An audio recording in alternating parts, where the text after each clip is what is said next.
തൗഹീദ് എന്ന വിഷയമാണ് ഇവിടെ അവതരിപ്പിക്കുന്നത്. വളരെ വിശാലമായ തലങ്ങളുള്ള ഒരു വിഷയമാണിത്. വെറും നാക്കുകൊണ്ട് ഒരു വാക്യം ഉച്ചരിച്ച് കപടമായി ചമയാവുന്ന തലം മുതൽ ഈ പ്രപഞ്ചത്തെയും സൃഷ്ടിലോകത്തെയും മുഴുവൻ മനസ്സിൽ നിന്ന് വിസ്മരിച്ച് അല്ലാഹു മാത്രം മനസ്സിൽ നിറഞ്ഞു നിൽക്കുന്ന തലം വരെ വ്യാപിച്ചു കിടക്കുന്ന ഒരു മഹത്തായ ആശയമാണ്, ആദർശമാണ് തൗഹീദ്.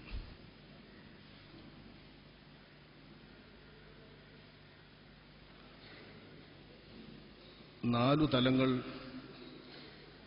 ഈ തൗഹീദിന് ചിലർ വിഭജിച്ചിരിക്കുന്നു, ചിലർ 3 തലങ്ങൾ വിഭജിച്ചിരിക്കുന്നു.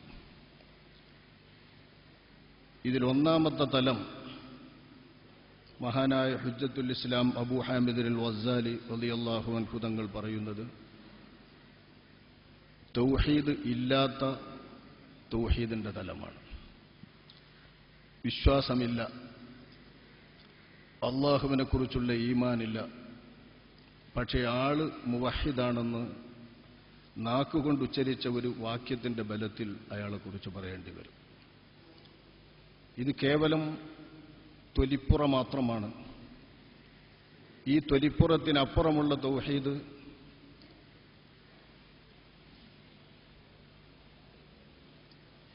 അതും രണ്ടാമത്തെ തൊലിയായി മഹാനായ ഇമാം ഗസാലി റളിയല്ലാഹു അൻഹു വിവരിക്കുന്നു. നമ്മുടെ കേരളീയരെ സംബന്ധിച്ചിടത്തോളം പെട്ടെന്ന് മനസ്സിലാക്കാൻ പറ്റുന്ന ഒരു ഉദാഹരണമാണ് ഇമാം ഗസാലി ഇതിന് വിവരിക്കുന്നത്. നാളികേരത്തിന്റെ നാടാണല്ലോ നമ്മുടെ നാട്.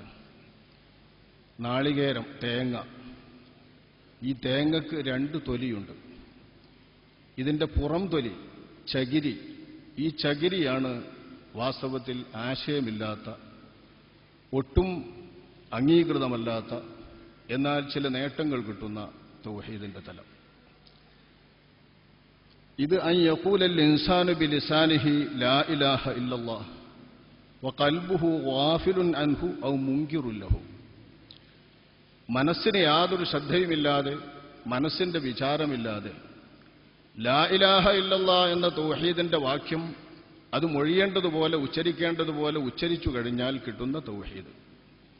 ഈ തൗഹീദ് തേങ്ങയുടെ പുറംതൊലിയായ ചകിരിയാണെന്നും ചകിരിയുടെ സ്ഥാനത്താണെന്നും മഹാനായ ഇമാം ഗസാലി വിവരിക്കുന്നു. ചകിരി കഴിഞ്ഞാൽ ഒരു തൊലിയുണ്ട്. അത് തേങ്ങയുടെ സുരക്ഷിതത്വത്തിന് അത്യാവശ്യമാണ്. ആ തൊലിയുമേൽ ബന്ധപ്പെട്ടുകൊണ്ട് നിന്നാൽ മാത്രമേ തേങ്ങ തേങ്ങയായി, നാളികേരം നാളികേരമായി നമുക്ക് ഉപയോഗിക്കാൻ കിട്ടൂ. ഈ തൊലിയാണ് രണ്ടാമത്തെ തലം. അൻ യുസദ്ദിഖ ബിമഅനൽ ലഫ്ളി ഖൽബുഹു കമാ യുസദ്ദഖ ബിഹി ഉമൂമുൽ മുസ്ലിമീൻ. ലാ ഇലാഹ ഇല്ലല്ലാഹ് എന്ന ആശയം, അതായത് തൗഹീദിന്റെ വചനം ഉൾക്കൊള്ളുന്ന ആശയം, ഈ ആശയം മനസ്സറിഞ്ഞ് മനസ്സിൻ്റെ അകത്ത് വിശ്വസിച്ചുകൊണ്ട് ഉറപ്പിച്ചുകൊണ്ട് ഷഹാദത്ത് കലിമ ചൊല്ലിയാൽ ലഭ്യമാകുന്ന തൗഹീദ്. ഈ തൗഹീദിന്റെ തലമാണ് വാസ്തവത്തിൽ സാധാരണക്കാരെന്ന് പറയുന്ന എല്ലാ മുഅ്മിനീങ്ങൾക്കും നമ്മെപ്പോലുള്ള വിശ്വാസികൾക്ക് എല്ലാവർക്കും ഉള്ളതെന്നും തൗഹീദിന്റെ കാമ്പെന്ന് പറയാൻ, അതിന്റെ കഴമ്പിലേക്കെത്താൻ ഈ ലാ ഇലാഹ ഇല്ലല്ലാഹയുടെ വാചകത്തിന്റെ അർത്ഥം മാത്രം ഉദ്ദേശിച്ച് മനസ്സുറപ്പിച്ചതുകൊണ്ടും കഴിയില്ലെന്നും മഹാനായ ഇമാം ഗസാലി വിവരിക്കുന്നു. മൂന്നാമത്തെ തലവും നാലാമത്തെ തലവും ലാ ഇലാഹ ഇല്ലല്ലാഹ് എന്ന ആശയത്തെ ബാഹ്യമായ അടയാളങ്ങളിൽ നിന്നും ഖണ്ഡിതമായ തെളിവുകളിൽ നിന്നും ബുദ്ധിയിൽ നിന്നുമെല്ലാം മാറി അല്ലാഹുവിൽ നിന്ന് ഔദാര്യമായി ലഭിക്കുന്ന കശ്ഫിന്റെ അടിസ്ഥാനത്തിൽ മറനീങ്ങി കാര്യങ്ങൾ മനസ്സിലാകുന്ന, തുറസായി കിട്ടുന്ന കശ്ഫിന്റെ അടിസ്ഥാനത്തിൽ മഅരിഫത്ത് കൊണ്ട് ഈ വസ്തുത ബോധ്യം വരികയും എന്തെല്ലാം പദാർത്ഥങ്ങൾ കണ്ടാലും, ഏതെല്ലാം വസ്തുക്കൾ ലോകത്ത് കണ്ടാലും ആ വസ്തുക്കളുടെ എല്ലാം രക്ഷിതാവും യജമാനനും ഉടമസ്ഥനും സൃഷ്ടാവും എല്ലാമായ രാജാധിരാജനെ മാത്രം ഇതിന്റെ എല്ലാം അധിപനായും കർത്താവായും കാണുന്ന ആ വിധാനത്തിലേക്ക് തൗഹീദ് ഉയരുന്നതാണ്. ഇത് അള്ളാഹുവിന്റെ സമീപസ്ഥരായി വിശേഷിപ്പിക്കപ്പെടുന്ന മുഖറബൂൻ എന്ന ആ പദവിയുള്ള ആളുകൾ, അതായത് വിശ്വാസികളിൽ നിന്ന് ഏറ്റവും ഉയർന്ന പദവിയുള്ളവരായി ഖുർആൻ വിവരിക്കുന്നവരാണ് മുഖറബൂൻ. ഈ മുഖറബൂന്റെ തൗഹീദാണ് മൂന്നാമത്തെ തലത്തിലെത്തുന്ന തൗഹീദ്. അവിടെ നിന്നും ഉയർന്ന് തൗഹീദിന്റെ തലം വീണ്ടും ഉയരുകയാണ്. അന്തമില്ലാതെ അനന്തമായി നീളുന്ന ഉയരങ്ങളിലേക്ക് അത് ഉയർന്നുകൊണ്ടിരിക്കും. സിദ്ദീഖീങ്ങളുടെ അനുഭവത്തിന്റെയും അവരുടെ ശരിയായ കാഴ്ചപ്പാടിന്റെയും തലത്തിലേക്ക് ഉയരുന്ന തൗഹീദ്. ഈ തൗഹീദിൽ അള്ളാഹുവിനെ മാത്രം കാണുകയും അള്ളാഹുവിനെ മാത്രം ഉണ്മ കൽപ്പിക്കുകയും മറ്റൊന്നും ഇല്ലാത്തതായും മറ്റൊന്നിലേക്കും മനസ്സ് തിരിയാതെയും ഇരിക്കുന്ന ആ വിധാനത്തിൽ സിദ്ദീഖീങ്ങൾ എത്തിക്കുന്ന തൗഹീദിന്റെ തലമാണ് നാലാമത്തെ തൗഹീദെന്നും മഹാനായ ഇമാം ഗസാലി റളിയല്ലാഹു അൻഹുവിനെ പോലുള്ളവർ വിവരിക്കുന്നു. ഇമാം ഇബ്നു ഹജർ ഹൈതമി റളിയല്ലാഹു അൻഹു ഇതിനെ മൂന്നായിട്ടാണ് വിഭജിക്കുന്നത്. അതായത് മഅരിഫത്ത് കൊണ്ട്, അള്ളാഹുവിന്റെ ഭാഗത്തു നിന്നുള്ള ഔദാര്യമായ തുറന്നുതരൽ കൊണ്ട് കാര്യങ്ങൾ മനസ്സിലാകുന്ന വിധാനത്തെ അദ്ദേഹം ഒരൊറ്റ വിധാനമാക്കി. ഇതില്ലാത്ത വിധം ലാ ഇലാഹ ഇല്ലല്ലാഹയുടെ ആശയം പരമാവധി നമ്മെക്കൊണ്ടാവുന്ന വിധം മനസ്സിൽ ഉറപ്പിക്കുക, യഥാർത്ഥത്തിൽ ആ ആശയം വിശ്വസിക്കുന്ന, അള്ളാഹുവിന്റെ ഏകത്വം അംഗീകരിക്കുന്ന ആ അംഗീകരണത്തിനും ലാ ഇലാഹ ഇല്ലല്ലാഹയുടെ യഥാർത്ഥ ആശയം മനസ്സിന്റെ അകത്ത് വിശ്വാസത്തോടുകൂടെ പറഞ്ഞു നാക്കുകൊണ്ട് വ്യക്തമായി പ്രഖ്യാപിക്കുന്ന ആ അവസ്ഥയുമാണ് തൗഹീദിന്റെ രണ്ടാമത്തെ അവസ്ഥയായി മഹാനായ ഇമാം ഇബ്നു ഹജർ ഹൈതമി റളിയല്ലാഹു അൻഹു ഉദ്ധരിക്കുന്നത്. ഇതിൽ ഒന്നാമത്തെ തലത്തിൽ വാസ്തവത്തിൽ കപടവിശ്വാസികൾ, നിഷേധികളൊക്കെ വരുന്നു. നബി സല്ലല്ലാഹു അലൈഹി വസല്ലമ തങ്ങളുടെ കാലത്ത് ഇത്തരം കപടവിശ്വാസികളുണ്ടായിരുന്നു. നമ്മുടെ കാലത്തും സമുദായത്തിനകത്ത് പിറന്നുപോയതുകൊണ്ട് മാത്രം തൗഹീദ് ലഭിച്ച, എന്നാൽ ആ തൗഹീദിന്റെ ആശയം മനസ്സിൽ ഒട്ടും വെച്ചുകൊണ്ടിരിക്കാത്ത നിർമ്മതരും നിരീശ്വരരുമായ ആളുകളൊക്കെ നമ്മുടെ കൂട്ടത്തിലുമുണ്ടല്ലോ. ഇത്തരം ആളുകൾക്കൊക്കെയും മുസ്ലിം തറവാട്ടിൽ പിറന്നതുകൊണ്ടോ ലാ ഇലാഹ ഇല്ലല്ലാഹ് ചൊല്ലിയതുകൊണ്ടോ അഷ്ഹദു അല്ലാ ഇലാഹ ഇല്ലല്ലാഹ് വ അഷ്ഹദു അന്ന മുഹമ്മദർ റസൂലുള്ളാഹ് എന്ന കലിമത്ത് തൗഹീദ് ഉച്ചരിച്ചതുകൊണ്ടോ അല്ലെങ്കിൽ ഉച്ചരിച്ചവരുടെ രക്തത്തിൽ പിറന്നതുകൊണ്ടോ ലഭ്യമാകുന്ന തൗഹീദ് മനസ്സിന്റെ അകത്ത് വിശ്വാസമില്ലെങ്കിൽ ഇത് ഈമാനായി പരിഗണിക്കുകയില്ല. എങ്കിലും അയാൾക്ക് ഈ ലാ ഇലാഹ ഇല്ലല്ലാഹ് എന്ന തൗഹീദിന്റെ വാക്യം ഉച്ചരിച്ചതിന് നേട്ടമുണ്ട്, ഭൗതിക ലോകത്തെ നേട്ടം. ഫമൻ ഖാല ലാ ഇലാഹ ഇല്ലല്ലാഹ് അസമ മിന്നി നഫ്സഹു വ മാലഹു. ധനത്തിന് സുരക്ഷിതത്വം, അഭിമാനത്തിന് സുരക്ഷിതത്വം, രക്തത്തിന് വില, ഇത് ഇസ്ലാമിന്റെ അകത്ത് നൽകപ്പെടാൻ മനസ്സിൽ വിശ്വാസമില്ലെങ്കിലും അഷ്ഹദു അല്ലാ ഇലാഹ ഇല്ലല്ലാഹ് എന്ന തൗഹീദിന്റെ വാക്യം ഉച്ചരിച്ചാൽ മതി. ഉച്ചരിക്കാൻ രണ്ടു ഷഹാദത്തിന്റെ വാക്യമുണ്ട്. ഈ രണ്ടു വാക്യങ്ങൾ നിയമപ്രകാരം ഉച്ചരിച്ചാൽ മനസ്സിന്റെ അകത്ത് വിശ്വാസമില്ലാത്ത കപടവിശ്വാസികളായ കുഫ്ർ ഒളിച്ചു വെക്കുന്ന ആളുകൾക്കും ഒട്ടും ഒരു വിശ്വാസവും മനസ്സിലില്ലാതെ കലിമ ചൊല്ലുന്ന ആളുകൾക്കും ദുന്യാവിൽ ഇസ്ലാമിന്റെ സുരക്ഷിതത്വം കിട്ടും. ഇസ്ലാമിന്റെ പേരിൽ അവരോട് യുദ്ധം ചെയ്യുകയില്ല, ഇസ്ലാമിന്റെ വാൾ അവർക്ക് നേരെ വീശപ്പെടുകയില്ല, ഒരിക്കലും അവരെ ഇസ്ലാമിക ഭരണാധികാരത്തിൽ കൊല്ലുകയോ ഹനിക്കപ്പെടുകയോ ഇല്ലാതെ ഇസ്ലാമിന്റെ നിലപാട് അവർക്ക് കിട്ടും. മരണപ്പെട്ടാൽ അവരുടെ മേൽ നമസ്കരിക്കും, ശേഷം അവരെ മുസ്ലിമീങ്ങളുടെ മഖബറയിൽ കൊണ്ടുപോയി മറമാടും. ഇതൊക്കെ മുനാഫിക്കുകൾക്കും കപടവിശ്വാസികൾക്കും ഈമാൻ ഒട്ടുമില്ലാത്ത ആളുകൾക്കും ലഭ്യമാകുന്ന സംരക്ഷണമാണ്. ഇവിടെ ഈമാനില്ല, തൗഹീദില്ല. രണ്ടാമത്തെ തലത്തിലുള്ള തൗഹീദാണ് അവാം മുന്നാസിന്റെ തൗഹീദ്. അവാം മുന്നാസ് എന്ന വാക്യത്തിന്റെ അർത്ഥം പൊതുജനങ്ങൾ എന്നാണെങ്കിലും നമ്മളൊക്കെയും ഈ കാര്യത്തിൽ പൊതുജനങ്ങളാണ്. നമ്മളെന്നു മാത്രമല്ല, മുഖറബൂൻ എന്ന് വിശേഷിപ്പിക്കപ്പെടാൻ പറ്റാത്ത സദ്വൃത്തരായ നല്ല ഭക്തന്മാരായ ആളുകളും ഇക്കാര്യത്തിൽ പൊതുജനങ്ങളാണ്. ലാ ഇലാഹ ഇല്ലല്ലാഹ് എന്ന തൗഹീദിന്റെ വാക്യം ശരിക്കും ഉൾക്കൊണ്ട് ഏതു എതിരാളികളുടെ മുൻപിലും ബിദ്അത്തുകാർക്കെതിരിലും എന്തെല്ലാം ബിദ്അത്തിന്റെ ആശയത്തിനെതിരിലും ഈ ആശയം സമർത്ഥിക്കാൻ കഴിയുന്നവരും വിശ്വാസശാസ്ത്രത്തിന്റെ പണ്ഡിതന്മാർ വരെയും നമ്മുടെ മുതകല്ലിമീങ്ങളായ ഉലമാക്കൾ വരെയും ഈ അവാമിന്റെ രീതിയിലുള്ള തൗഹീദുകാരാണ്.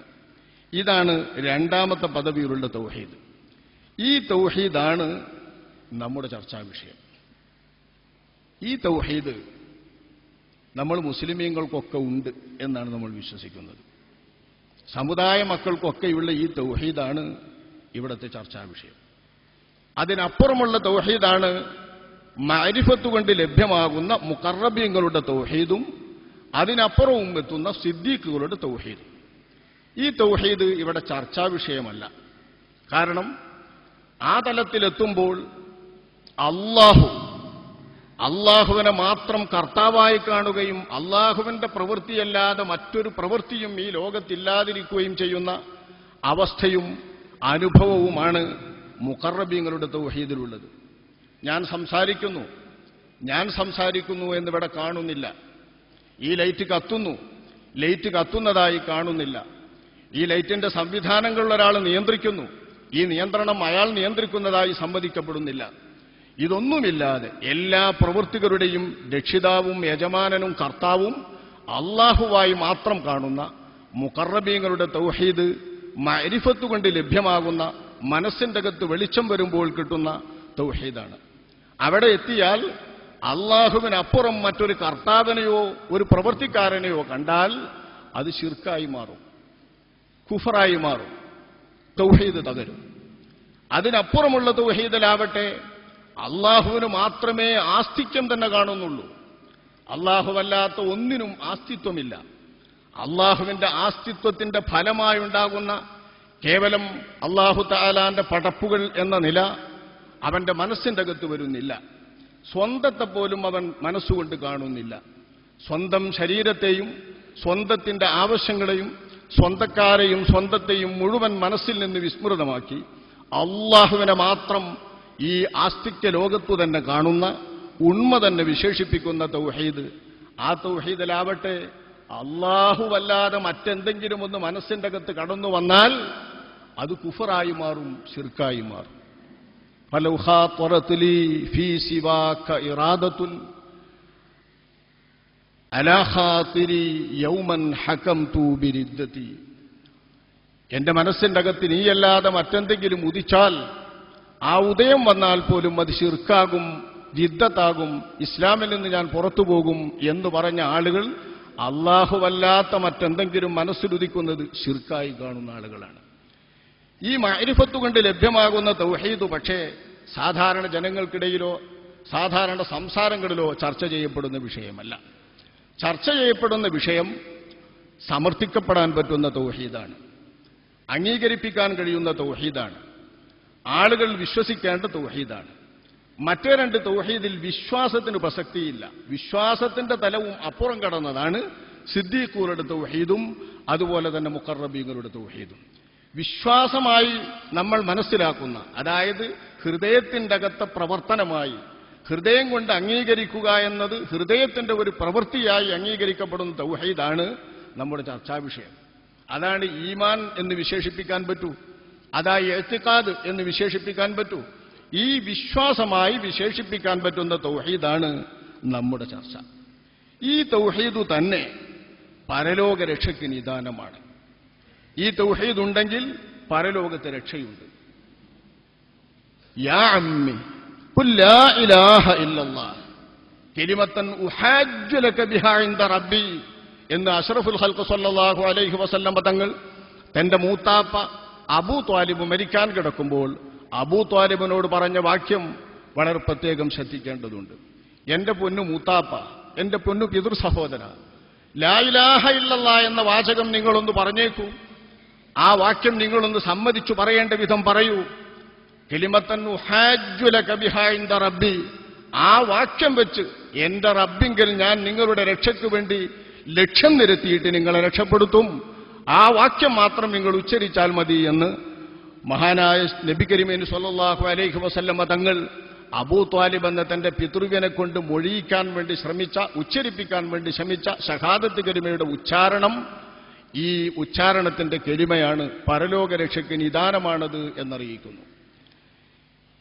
ഇത് കാത്തു സൂക്ഷിക്കാൻ, മരിക്കുന്നതുവരെ കാത്തു സൂക്ഷിക്കാൻ ഒരാൾക്ക് പറ്റിയാൽ, ഈ കെലിമയുടെ ആശയം മരിക്കുന്നതുവരെ വിശ്വസിക്കാൻ ഒരാൾക്ക് പറ്റിയാൽ, അതിന്റെ മേലായ ഒരാൾ മരിച്ചാൽ, പാപങ്ങൾ കൊണ്ട് അവന്റെ വിശ്വാസം ദുർബലപ്പെട്ടില്ലെങ്കിൽ തീർച്ചയായും അയാൾക്ക് പരലോകത്ത് ശിക്ഷയുണ്ടാകില്ല. പരലോകത്ത് ആദ്യമേ തന്നെ സ്വർഗപ്രവേശം നേടുന്നവരിൽ അയാൾ പെട്ടുപോകും.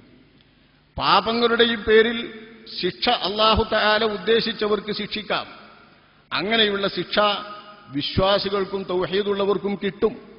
അങ്ങനെ ശിക്ഷിക്കപ്പെടാൻ ഇടവന്നാൽ പോലും ഈ തൗഹീദുള്ള ആൾ മരിച്ചാൽ, തൗഹീദ് നഷ്ടപ്പെടാതെ മരിച്ചാൽ, അദ്ദേഹത്തെ സംബന്ധിച്ചിടത്തോളം അയാൾക്ക് സ്വർഗപ്രവേശം ലഭിക്കും.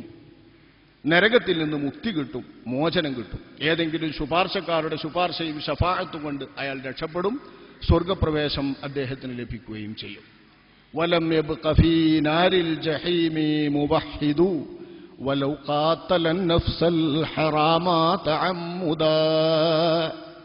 ഏറ്റവും വലിയ പാപമായി നമ്മളെല്ലാവരും അംഗീകരിക്കുന്നതും മനസ്സിന്റെ അകത്ത് ഏതു സാധാരണക്കാരനും ബോധ്യപ്പെടുന്ന പാപമാണ് കൊല, അരുംകൊല. കൊല്ലാൻ പറ്റാത്തവനെ കൊല്ലുക, മനുഷ്യന്റെ ജീവൻ കൊല്ലുക, വിശ്വാസികളുടെ ജീവൻ അപഹരിക്കുക. ഇത് ഏറ്റവും വലിയ പാപമായി നമ്മൾ എണ്ണുന്നതാണ്. മനസ്സിന്റെ അകത്തും ഏവർക്കും ബോധ്യപ്പെടും. ഈ കൊലക്കുറ്റക്കാരന് പോലും നരകത്തിന്റെ അകത്ത് ശാശ്വതമായി കടക്കുകയില്ല എന്നും ശാശ്വത ശിക്ഷയിൽ നിന്ന് അദ്ദേഹം രക്ഷപ്പെടുമെന്നും അഹ്ലുസുന്നത്തിന്റെ വിശ്വാസ പാഠമായി, അഖീദയുടെ പാഠമായി ചെറിയ കിതാബുകളിൽ വരെ പഠിപ്പിക്കുന്നതാണ്. ഇതിനർത്ഥം പരലോകത്ത് സ്വർഗപ്രവേശം കിട്ടുന്ന ഏക വിശ്വാസവും ഏക ഉപാധിയുമാണ് മനസ്സിന്റെ അകത്ത് വിശ്വാസത്തോടുകൂടെയുള്ള തൗഹീദ്. ഈ തൗഹീദാണ് ഈമാൻ എന്ന് നമ്മൾ വിശേഷിപ്പിക്കുന്ന തൗഹീദ്. ഈ തൗഹീദിനെയാണ് പണ്ഡിതന്മാർ സംരക്ഷിക്കുന്നത്.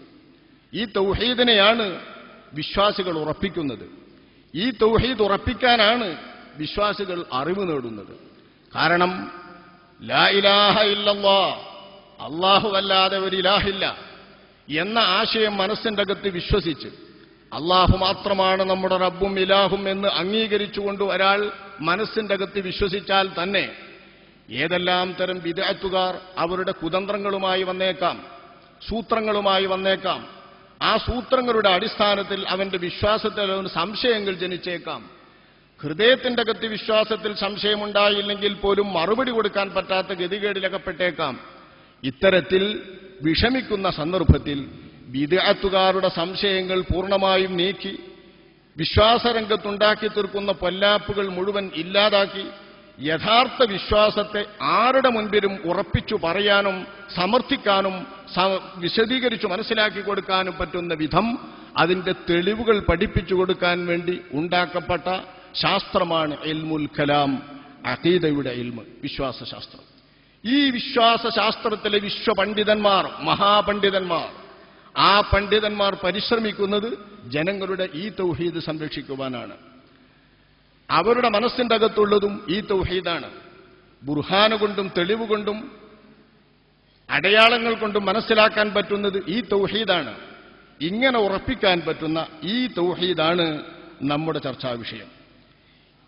മറ്റെല്ലാ ഈമാൻ കാര്യങ്ങളും ഉണ്ടായാൽ ഈ തൗഹീദുള്ളവൻ എന്ന് വിശേഷിപ്പിക്കപ്പെടും. ലാ ഇലാഹ ഇല്ലല്ലാഹ് എന്ന ആശയം അംഗീകരിക്കുന്നു, പക്ഷേ മുഹമ്മദുർ റസൂലുള്ളാഹി എന്ന് അംഗീകരിക്കുന്നില്ലെങ്കിലോ, അല്ലെങ്കിൽ മുഹമ്മദ് നബി സ്വല്ലല്ലാഹു അലൈഹി വസല്ലമ തങ്ങൾ അല്ലാഹുവിങ്കിൽ നിന്ന് കൊണ്ടുവന്നതാണെന്ന് മനസ്സിൽ ഉറപ്പിക്കാൻ പറ്റുന്ന ഏറ്റവും ഖണ്ഡിതമായ പ്രമാണങ്ങൾ കൊണ്ട് മുതവാത്തറായി സ്ഥിരപ്പെട്ട ലറൂരിയായ അറിവുള്ള ഏതെങ്കിലും കാര്യങ്ങൾ നിഷേധിക്കുന്നോ, എങ്കിൽ ലാ ഇലാഹ ഇല്ലല്ലാഹയുടെ ആശയം മാത്രം ഉറപ്പിച്ചയാളെ മുവഹിദ് എന്ന് വിശേഷിപ്പിക്കുകയില്ല. അദ്ദേഹത്തിന്റെ മനസ്സിന്റെ അകത്തെ വിശ്വാസത്തെ തൗഹീദ് എന്നും വിശേഷിപ്പിക്കുകയില്ല. ഈമാനിനു അനിവാര്യമായ സത്യവിശ്വാസിയാണെന്ന് പറയാൻ അത്യാവശ്യമായ കാര്യങ്ങളെല്ലാം ഉണ്ടെങ്കിൽ അപ്പോൾ അള്ളാഹുവുമായി ബന്ധപ്പെട്ട് അള്ളാഹു മാത്രമാണ് ഇലാഹ് എന്ന ആശയം മനസ്സിൽ വിശ്വസിക്കുന്ന ഈ ഭാഗം ഉള്ള ആൾക്ക് ഈ ഭാഗത്തിനാണ് തൗഹീദ് എന്ന് പറയുന്നത്. ചുരുക്കത്തിൽ പുറമെയുള്ള വിശേഷണത്തിൽ വിശ്വസിക്കേണ്ട എല്ലാ കാര്യങ്ങളും ഉറപോലെ വിശ്വസിക്കുകയും അള്ളാഹുവിനെക്കുറിച്ച് അംഗീകരിക്കേണ്ടതുപോലെ അംഗീകരിക്കുകയും ചെയ്യുമ്പോൾ ഉണ്ടായിത്തീരുന്ന വിശേഷണമാണ് തൗഹീദ്. അതിന്റെ മറ്റൊരു പേരാണ് നമ്മളെ ഭാഷയിൽ ഈമാൻ. ഈമാനുള്ളവർ മൂമിനീങ്ങൾ, തൗഹീദുള്ളവർ മുവഹിദീങ്ങൾ എന്ന് വിശേഷിപ്പിക്കപ്പെടുന്നവർ ഒന്നു തന്നെ. ഈമാൻ ഉണ്ടെങ്കിലേ തൗഹീദുള്ളൂ, തൗഹീദ് ഉണ്ടെങ്കിലേ ഈമാനുള്ളൂ. ഈ അർത്ഥത്തിൽ വിശേഷണത്തിൽ തൗഹീദും ഈമാനും ഒന്ന്. ഈ മുവഹിദീങ്ങൾ തൗഹീദിന്റെ വാക്യം ഉച്ചരിച്ച് അല്ലെങ്കിൽ തൗഹീദിന്റെ ആശയം ഉൾക്കൊണ്ട് തൗഹീദിന്റെ വാക്യം ഉച്ചരിച്ചവരുടെ ബലത്തിൽ, അവരുടെ കുടുംബത്തിൽ, അവരുടെ രക്തത്തിൽ പിറന്ന് ഈമാൻ നേടിയിട്ടുള്ള ആളുകളുടെ ഈ തൗഹീദ് എത്ര വലിയ സുദൃഢമായ ബന്ധമുണ്ടാക്കും. ഇന്നമൽ മുഅ്മിനൂന ഇഖ്വ, ലോകത്തെ സത്യവിശ്വാസികളെല്ലാവരും ഒരേ മാതാപിതാക്കൾക്ക് ജനിച്ച സഹോദരന്മാരെ പോലെ സാഹോദര്യ ബന്ധമുള്ളവരാകുന്നു എന്ന വിശുദ്ധ ഖുർആന്റെ പ്രഖ്യാപനം ലോകത്തെങ്ങുമുള്ള മുസ്ലിമീങ്ങളെ നമ്മുടെ സഹോദരന്മാരാക്കി മാറ്റുന്ന, നമ്മളെ ലോകത്തെങ്ങുമുള്ള മുസ്ലിമീങ്ങളുടെ സഹോദരന്മാരാക്കി മാറ്റുന്ന കണ്ണിയാണ് തൗഹീദ്. ഈ വിശ്വാസം, തൗഹീദ് നഷ്ടപ്പെടരുതല്ലോ. ഇത് നഷ്ടപ്പെടാൻ പാടില്ല. അതുകൊണ്ട് ഉള്ളവർ ഇത് നഷ്ടപ്പെടാതിരിക്കണം എന്നു തന്നെ ആഗ്രഹിക്കുന്നു. അള്ളാഹു നമ്മുടെ തൗഹീദ് മരിക്കുന്നത് വരെ നിലനിർത്തി അതിന്മേൽ മരിക്കാൻ അള്ളാഹു നമുക്ക് ഏവർക്കും തൗഫീഖ് നൽകുമാറാവട്ടെ. ഉള്ളവർക്ക് നഷ്ടപ്പെട്ടുകൂടെന്ന് മാത്രമല്ല, എല്ലാവർക്കും ഈ തൗഹീദ് കിട്ടണം എന്നൊരു വിശ്വാസി ആഗ്രഹിക്കണം. കാരണം പരലോക രക്ഷയ്ക്ക് ഇത് ആവശ്യമാണല്ലോ. അള്ളാഹുവിന്റെ സൃഷ്ടികളായ എല്ലാ മനുഷ്യരും പരലോകത്ത് രക്ഷപ്പെടട്ടെ എന്നാഗ്രഹിക്കണം ഒരു വിശ്വാസി.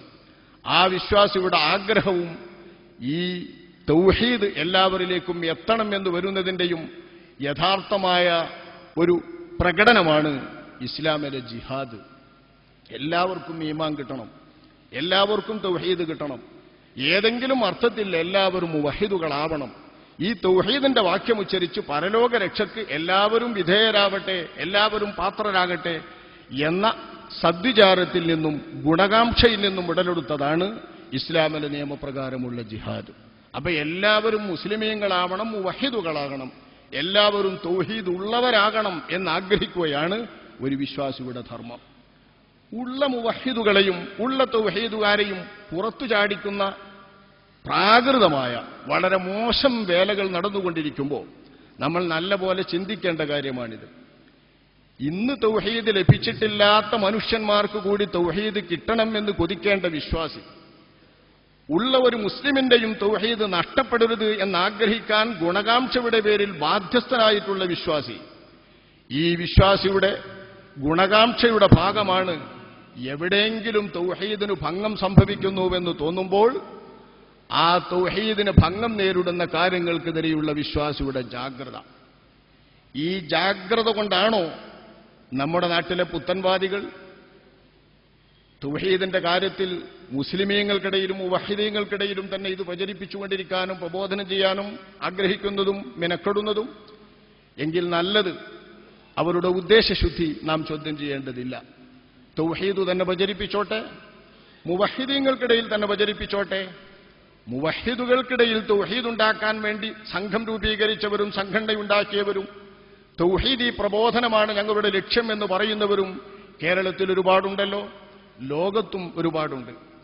കേരളത്തിൽ ഒരു കൂട്ടം ആളുകൾ അവരുടെ ലക്ഷ്യം തന്നെ പറയുന്നത് തൗഹീദിന്റെ പ്രബോധനമാണ്. തൗഹീദിന്റെ പ്രബോധനം ആരോട്? മുവഹിദുകളോട് തന്നെ. മുവഹിദുകളോട് തന്നെ തൗഹീദിന്റെ പ്രബോധനം നടത്തുന്നത് ഉള്ള മുവഹിദുകളുടെ തൗഹീദ് നഷ്ടപ്പെടാതിരിക്കാൻ എന്ന ഗുണകാംക്ഷയോടെയാണോ? നന്ന്, കുഴപ്പമില്ല. പക്ഷേ ബിദ്അത്തിന്റെ കക്ഷികളിൽ നിന്ന് നാം കണ്ടുകൊണ്ടിരിക്കുന്നത് ഇതല്ല. മുവഹിദുകളായ തൗഹീദിന്റെ ആളുകളെ പോലും തൗഹീദിൽ നിന്ന് പുറത്തു ചാടിച്ച് അവരെ ശിർക്ക് ആരോപിക്കുകയും അവർ ശിർക്കുകാരാണെന്ന് മുദ്രയടിക്കുകയും അവർ തൗഹീദ് നഷ്ടപ്പെട്ടവരാണ് എന്ന് വിശേഷിപ്പിക്കുകയും ആക്ഷേപിക്കുകയും ചെയ്യുന്നതാണ് പുത്തൻവാദികളിൽ നിന്ന് കാലാകാലമായി നാം കണ്ടുകൊണ്ടിരിക്കുന്നത്. ഖവാരിജ് റസൂലുള്ളാഹിന്റെ സ്വഹാബത്തിന്റെ കാലത്ത് തന്നെ പുറപ്പെട്ട കക്ഷിയാണ്.